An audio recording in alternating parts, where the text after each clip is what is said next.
好，我哋睇睇2017年 Paper 2第9條嘅題目啦。嗱，你見到呢度有幅圖嘅 quadratic graph， 咁呢條幅圖咧有兩個 unknown P 同 Q， 而家就要揾翻 P 同 Q 邊個大過0，邊個細過0嘅啫。好啦，呢一個我哋都提過㗎啦，其實我哋叫佢做咩咧？我哋叫佢做 vertex form。咩意思咧？就係佢一望就望到個 vertex 係幾多啦。咁你話點樣望啊？唔識喎。好，我而家話俾你聽點樣望啦。首先咧，我哋要將嗰個括號諗辦法將佢等於0。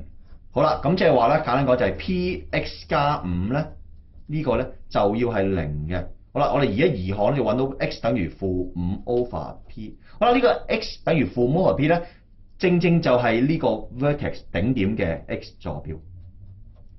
好啦，咁 y 坐標係咩？好簡單，y 坐標就係呢個咯，呢個就係 y 坐標嚟㗎啦，咁咪照抄啦。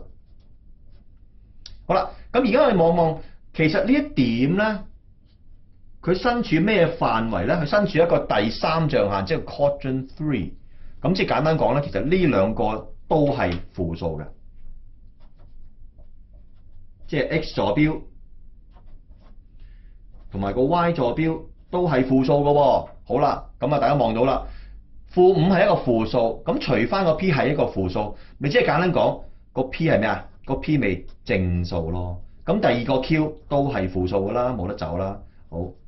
P 係正 ，Q 係負，答案就係 C。